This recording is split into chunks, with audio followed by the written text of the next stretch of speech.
A insegurança que preocupa o Rio Grande do Sul virou pauta na maioria dos candidatos, não só aqui em Canoas, ou também em Porto Alegre. A gente recebeu boa parte deles, né, num momento de pré-candidatura, os de Porto Alegre, depois os candidatos de Canoas, todos eles falaram sobre segurança pública. Para atender a essa demanda, um grupo de especialistas criou a Agenda Segurança Cidadã, para auxiliar as cidades no enfrentamento e prevenção à criminalidade. Sobre este assunto, nós vamos conversar com o especialista em segurança pública, Eduardo Pazinato. Boa noite, seja bem-vindo. Boa noite, obrigado uma vez mais pelo convite. Bom, Pazinato, a gente perguntou, e é bom a gente destacar essas diferenças entre os municípios. Claro. Por exemplo, Porto Alegre acaba concentrando não só um número maior de habitantes, mas um fluxo de pessoas intenso de regiões satélites, né? Regiões, cidades, municípios que estão aqui na região metropolitana, e com isso a gente sempre falava, né? Você que está nos assistindo, a gente está recebendo os candidatos a prefeito de Porto Alegre, mas se você mora em Canoas, com certeza isso vai te interessar, Claro. porque mais cedo ou mais tarde, seja trabalho ou até mesmo procurando alguma atividade de entretenimento, por exemplo, você vai à capital. E a visão contrária, uma outra peculiaridade, é esse movimento aqui de Canoas. Porque como a cidade é cortada por rodovias, como a 448 ou a BR-116, tem um fluxo intenso de pessoas, e aí vamos imaginar até mesmo de criminosos, né, de outros municípios que Claro. vão até Porto Alegre praticar o crime, ou até mesmo em Canoas.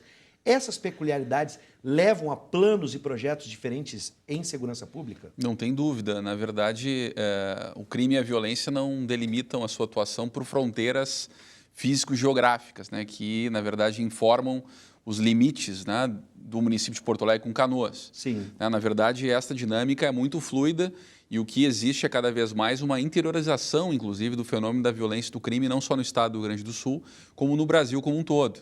Então, cada vez mais, os prefeitos, os mandatários são instados a terem uma postura mais proativa e fazerem isso com a indução de uma gestão integrada e com a captação de recursos também numa parceria entre o Estado e a União e, quem sabe, até da iniciativa privada e de organismos internacionais. Bom, no caso das polícias, por exemplo, quando a gente fala em inteligência, planejamento, enfim, outra diferença ou peculiaridade de um município para outro é imaginar que na capital, por exemplo, a gente tem um número grande de roubo a veículo, Claro. né? Até mesmo o latrocínio cresceu em função disso.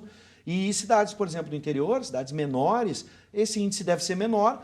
Mas a gente tem, por exemplo, os roubos a bancos, né? O pessoal explodindo caixa eletrônico, até mesmo em ações com troca de tiros e brigadianos e estruturas que são bem menores que a da capital. Tudo isso tem que ser pensado na hora de falar em segurança. Há pontos comuns, né, independentemente do tamanho da cidade, do porte da cidade, se pequena, média ou grande, mas há, sem dúvida, peculiaridades locais, regionais, que precisam ser consideradas na elaboração de um plano local de segurança cidadã. E é isso que esta Agenda Municipal de Segurança Cidadã está preconizando. É um conjunto de sugestões que levam em conta questões gerais, mas também peculiaridades locais e regionais. Sim. Agora vamos sair das peculiaridades e vamos para as questões gerais, né? Certo. O que deve ser foco? Qual o foco dos municípios, dos prefeitos de cada município que vão agora assumir em janeiro na segurança? Existe algo em comum entre eles no Rio Grande do Sul? Não tem dúvida, não só no Rio Grande do Sul, como no Brasil, né? Esta agenda que foi gestada pelos institutos, o instituto ao qual eu faço parte, que é o Fidedigna aqui no Rio Grande do Sul, o Instituto Igarapé no Rio de Janeiro e o Instituto Sou da Paz em São Paulo. Ela foi elaborada justamente não só para subsidiar os candidatos a prefeito, a prefeita dos municípios brasileiros, mas também melhor informar o cidadão e a cidadã na escolha do seu voto, né? E tem pelo menos 4 pontos que são comuns, né, e que poderiam servir de norte para esse processo. Primeiro, os municípios precisam formar uma estrutura de governança em nível local. Pode ser uma secretaria, uma superintendência, um gabinete de gestão integrada. Essa centralidade da segurança precisa estar conformada numa estrutura de gestão que vai capitanear e vai liderar a construção de uma agenda municipal de segurança, articulada com a captação de financiamento e com apoio técnico e financeiro do Estado, da União e de outras formas de captação. Sim. O segundo aspecto importante, é fundamental que se trabalhe cada vez mais a gestão da informação e do conhecimento. É preciso produzir diagnósticos locais justamente para compreender a dinâmica da violência e do crime em cada uma dessas cidades, em cima desse diagnóstico mais técnico, mais assertivo. E isso pode ser feito em parceria com universidades, com institutos de pesquisa, construir um plano local territorial integrado que possa dar conta dessas peculiaridades, apontando caminhos, fixando metas e indicadores de monitoramento e avaliação. A terceira característica desta agenda, um norte, um eixo estratégico dessa agenda, é justamente a construção de políticas públicas de segurança, de projetos voltados à prevenção social das violências, segmentados nos públicos mais vulneráveis, mais vitimizados. Juventudes, a dinâmica da violência doméstica intrafamiliar, mulheres, jovens, pardos e negros, muitas vezes vitimizados pela própria atuação da violência institucional do Estado ou mais vulnerabilizados por falta de oportunidades. Então, um conjunto de projetos e ações que se debrucem sobre essas questões. E, por fim, o protagonismo da Guarda Municipal, das guardas municipais, né, que podem, a partir da Lei 13.022, que é uma lei geral, uma lei federal, contribuir para o patrulhamento municipal preventivo, atuar na mediação de conflitos, na justiça restaurativa de conflitos interpessoais e coletivos e, com isso, contribuir em apoio à Brigada Militar, à Polícia Civil, às demais agências, a construir essa sensação de segurança, reduzindo os riscos reais de vitimização de violência no espaço da cidade. Nessa última questão, dá para a gente imaginar, já que a Guarda tinha a função de guardar patrimônio dos municípios, né? Porque a Brigada Militar estar, por exemplo, nas praças, no interior do estado, a grande concentração, num domingo, por exemplo, num final de festa, numa noite, são as praças, né? Ou no final de tarde, as praças do município, próximo àquela geografia, ou melhor, aquela característica arquitetura do interior, né? Clássica de uma cidade. A igreja, a praça central. E ali, por que ter o policiamento da Brigada Militar se pode ter o policiamento da Guarda Municipal, que já estaria fazendo essa função? Não tem dúvida. E essa agenda ela reconhece justamente essa inovação legislativa e uma transição porque passam as guardas de uma zeladoria eminentemente patrimonial, né? Sim. De um trabalho de cuidado mais físico, material do próprio público municipal, para uma transição para a defesa da vida. Quer dizer, é necessário investir em tecnologia para a segurança do patrimônio físico, material das prefeituras. Então, coloca-se alarmes. Claro. Na escola, no posto de saúde. Monitoramento de câmeras. O monitoramento de câmeras, claro. CFTV, com uma central de comando e controle, libera-se o guarda municipal como mais uma agência, né, uma Sim. agência municipal de segurança, a principal agência municipal de segurança, a de forma integrada com Brigada Militar, com Polícia Civil, contribuir justamente para o patrulhamento municipal preventivo. Isso hoje é lei, claro. Né, está vigorando, é uma lei federal, é possível. E aí poderia surgir um questionamento, né? Mas como o município vai fazer endividado, sem recurso? Né? Essa seria a pergunta que eu ia te fazer agora, porque tu tocaste, né, num primeiro momento, em buscar parcerias, né, de forma efetiva e gerenciar de forma mais específica esses recursos, porque a gente sabe que a saúde e a educação acaba caindo no colo do prefeito, a gente sabe que a união com o Pacto Federativo, às vezes, acaba complicando a vida do prefeito, recursos escassos, e a gente vive numa crise. Aí o prefeito está me assistindo agora dizendo, tá, mas como é que eu vou fazer isso? Como é que eu vou armar a guarda? Como é que eu vou botar as câmeras de vigilância? Como isso pode ser feito? A gente precisa ser bastante honesto do ponto de vista intelectual, inclusive. Né? Não há possibilidade de qualificar a segurança da cidade sem investimento. Tá? Ocorre que esse investimento, uma segunda etapa é a questão financeira. A primeira é a capacidade institucional de gestão que o prefeito e a prefeitura vão ter para angariar esforços em prol dessa captação de recursos. Essa lei federal ela prevê, por exemplo, o estudo de impacto de segurança pública. Nenhum prefeito regulamentou essa lei federal em âmbito municipal, criando o EISP, né? Tem o estudo de impacto de vizinhança, sim, tem o EIA-RIMA nas questões ambientais, que prevêem contrapartidas do investidor privado, por exemplo, ao se estabelecer numa determinada área, ele tem contrapartidas a oferecer ao poder público para mitigar o efeito do empreendimento, por exemplo, de um complexo habitacional, de uma indústria, etc. Né?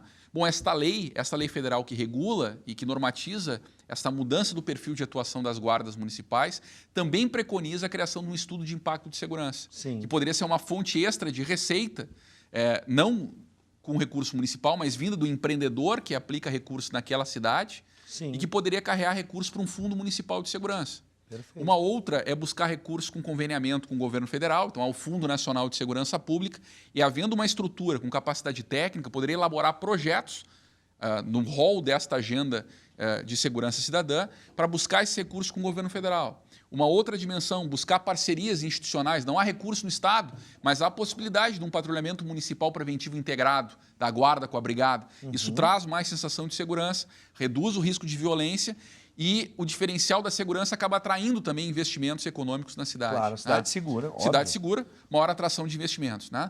E a outra possibilidade é emendas parlamentares, né, que existem nessa captação de recursos via os parlamentares que representam aquela cidade ou aquela região. A outra possibilidade são consórcios intermunicipais, né? Vários municípios se reúnem, fazem uma compra coletiva, reduz o valor do veículo, reduz o valor do armamento, do uniforme, da capacitação e com isso permite que se amplie. Uma outra possibilidade é buscar recursos internacionais, com o Banco Interamericano de Desenvolvimento, com o Banco Mundial. E para todas essas opções e essas possibilidades existentes, esse rol dessas 4 previsões da agenda, uma estrutura de governança local, gestão da informação, um observatório, tratamento de dados, projetos de prevenção social da violência e uma guarda municipal equipada, bem aparelhada e formada com esse viés preventivo, são medidas básicas que precisam ser trabalhadas. 2 pontos que eu vou destacar dessa última fala tua aí, Pazinato. A primeira, o protagonismo dos vereadores também. Além do prefeito, os vereadores também podem trabalhar em conjunto, legislando em prol dessa agenda. Sem dúvida. Eu imagino também para buscar investimento internacional em algumas regiões estratégicas, como as fronteiras. A gente seguido acaba noticiando aqui ingresso de contrabando de cigarro, de outros produtos e até mesmo tráfico de drogas, e isso interessa, né, fundos internacionais no combate ao tráfico de drogas, entre outros crimes. Então, o controle na fronteira do Brasil pode ser um chamariz, né, pode ser uma isca para se atrair esses investimentos. Sobretudo para municípios gaúchos, né? Exatamente. E falando mais da nossa realidade regional, sem dúvida. Agora, vamos dizer assim, quais cidades que se engajaram no tema da segurança e que deram resultados positivos no combate à violência, para a gente dar algum exemplo desse raciocínio, essa municipalização, entre aspas, da segurança pública. O exemplo basilar, digamos, fundante desse novo campo de atuação dos municípios vem lá em meados da década de 90 com o Diadema em São Paulo, né?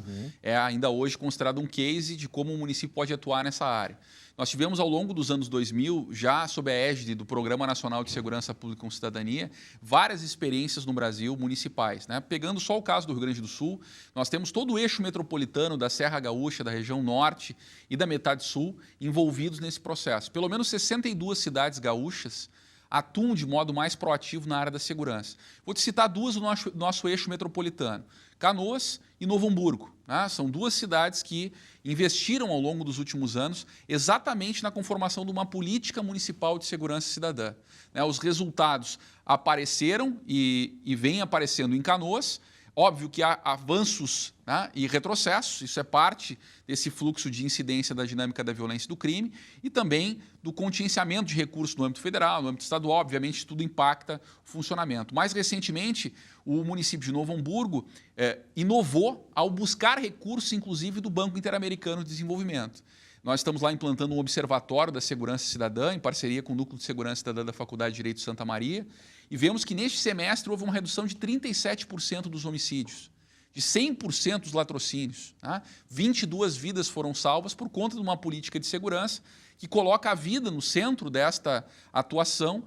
Organiza-se com uma Secretaria Municipal de Segurança e Mobilidade Urbana, um gabinete de gestão integrada, projetos de prevenção social da violência e do crime, uma guarda municipal bem equipada e bem formada, né, integrado com a Brigada Militar, com a Polícia Civil, e toda esta política é responsável, né, mediante um monitoramento e uma avaliação sistemáticos, permanentes, pela garantia desses resultados. Claro que ainda há o desafio dos crimes violentos, né, do roubo a pedestre, do roubo de veículos, mas isso é fundamental e para que se possa justamente controlar e reduzir essa dinâmica da violência e do crime que cresce no Estado como um todo e no país, que haja efetivamente um protagonismo dos municípios. Tem caminhos, né? Não tem receitas, sim, mas há caminhos. Não, está, né, provado. Há exemplos, com há certeza, cases. Com todos os exemplos que tu deste agora e também os focos e itens, né, a agenda mesmo, tudo que está escrito nela. Perfeito. A gente tem, então, condições hoje de afirmar que é possível ter um protagonismo municipal frente à segurança pública, né, frente à criminalidade e à violência, como tu bem disseste, que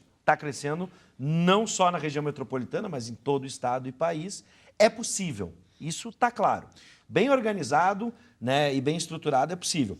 Agora, vários candidatos, né, e eu não vou citar nomes aqui, claro, mas como especialista, eu te pergunto, houve algum exagero ou exageros, por exemplo, até onde o município pode ir ou não? Porque na hora da campanha se promete muita coisa, né? Por exemplo, vou citar aqui, não especificamente algum candidato, perfeito, mas o que tanto se fala no Rio Grande do Sul, a deficiência que temos em vagas, né, nos presídios, por exemplo, né, nosso problema no sistema prisional. É possível ter protagonismo nessa área dentro do município, afinal de contas, é caro, né, construir um presídio é caro, E até que ponto a prefeitura pode trabalhar isso com o Estado, por exemplo. Não Claro. ela assumir a construção, mas em parceria com o Estado. Cedendo terreno, por exemplo? Não tem dúvida que há excessos, né? Há alguns arroubos aí verbais e buscando atrair com isso voto sem um respaldo técnico da viabilidade de uma proposta aqui e outra colar. Mas, em regra, o que me parece é que não há uma sobreestimação dessa possibilidade, não há um superlativo de propostas. Há, pelo contrário, um desconhecimento das potencialidades que o município tem. Pegando o teu exemplo apenas para fins de raciocínio, o município pode se colocar à disposição do Estado ou da própria União, até porque a tendência em relação ao sistema prisional são presídios menores, fortalecendo o cumprimento da Lei de Execução Penal e da Constituição Federal, quer dizer, a ressocialização junto às famílias do apenado e não grandes complexos prisionais. Né? A exceção é de Canoas, porque foram fragmentados dentro de uma política muito mais ampla ligada à política municipal. Então, o município pode sim ser proativo e oferecer um espaço físico, um terreno, inclusive colocando o tema da segurança ligado ao desenvolvimento. Sim. Aquelas empresas que se instalarem no entorno dos presídios, que é o caso de Canoas, foi alterada a lei do Fundopem, tem incentivos fiscais. E com isso a geração de trabalho e renda também se dá a partir dali. A outra dinâmica é na prevenção terciária. Sim. Aquele apenado que cumpre pena e sai do sistema prisional pode ter nos projetos de prevenção do município um espaço justamente para buscar preparar a sua reinserção social. Né? Bom, Eduardo Pazinato, seja sempre bem-vindo, traga soluções, porque de problemas a gente já tem vários, tá? É verdade. E é por isso que a gente sempre te convida, porque está pensando a questão, é um especialista na área. Seja sempre bem-vindo, Eduardo Pazinato. Eu te agradeço e deixo como sugestão, quem tiver interesse de conhecer mais da agenda, acessar lá na íntegra, www.institutofidedigna.com.br. Tem um banner específico, pode acessar na integralidade a agenda e nós ficamos também à disposição sempre para o diálogo e agradecendo o teu convite do programa. Saio daqui com esperanças, Pazinato. Maravilha. Que bom. Seja Maravilha. sempre bem-vindo.